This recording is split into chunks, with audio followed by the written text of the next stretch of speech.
Samsung has been on fire this year, dropping one banger after another. The Galaxy S25, S25 Plus, S25 Ultra, and a whole squad of refreshed mid-range phones. And let's not forget the mysterious Galaxy S25 Edge. Seriously, what's the deal with that?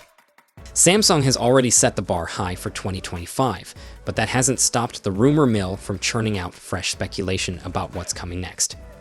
With tech moving at lightning speed, attention is already shifting to what Samsung has in store for its 2026 flagship lineup, particularly the Galaxy S26 Ultra.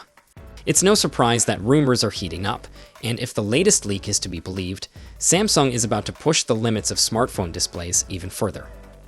According to well-known tipster PandaFlash, the Samsung Galaxy S26 Ultra could come with even thinner bezels than the already impressively slim S25 Ultra. If this turns out to be true, Samsung might just make history by delivering the first modern flagship slab phone with a whopping 7-inch display, all without increasing the phone's overall size. That means more screen real estate for gaming, streaming, and multitasking, while still keeping the device comfortable to hold. For some perspective, Samsung pulled off a similar trick with the Galaxy S25 Ultra. The company managed to increase the display size to 6.9 inches without noticeably changing the phone's footprint from the previous Galaxy S24 Ultra. If they repeat this feat with the S26 Ultra, we could be looking at one of the biggest smartphone displays ever packed into a premium flagship device. It's a subtle yet impressive engineering feat, reducing bezels while keeping the design sleek and ergonomic. However, the display isn't the only thing people are curious about. One of the biggest questions surrounding the Galaxy S26 Ultra is its front-facing camera.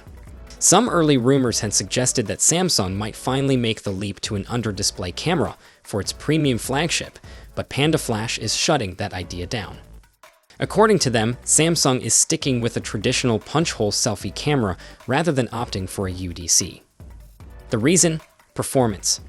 While under-display cameras sound futuristic and offer a truly uninterrupted screen experience, they haven't quite matched the quality of conventional selfie cameras yet. We've already seen this in action with the Galaxy Z Fold 6, where the UDC tech exists but still lags behind in terms of clarity, sharpness, and low-light performance. It seems Samsung isn't ready to take that risk with its biggest mainstream flagship just yet. Of course, as with any early leaks, it's best to take these rumors with a pinch of salt. While PandaFlash has a history of accurate leaks, they haven't always been 100% spot on. There's still a long way to go before we see official details, and Samsung could have some surprises up its sleeve. That said, the idea of even thinner bezels and a massive 7-inch screen doesn't seem far-fetched. Samsung has been steadily refining its design language, making each Ultra model feel more premium and immersive. If they can pull this off while keeping the phone's size manageable, the S26 Ultra could be one of the most visually striking flagship devices we've ever seen. But the big question is, would that be enough to make you upgrade? Would a larger display and slimmer bezels make the Galaxy S26 Ultra worth the jump, or are you holding out for bigger innovations in battery life, camera tech, or AI-powered features? Let us know in the comments, and I'll see you all in the next one. Until next time, take care.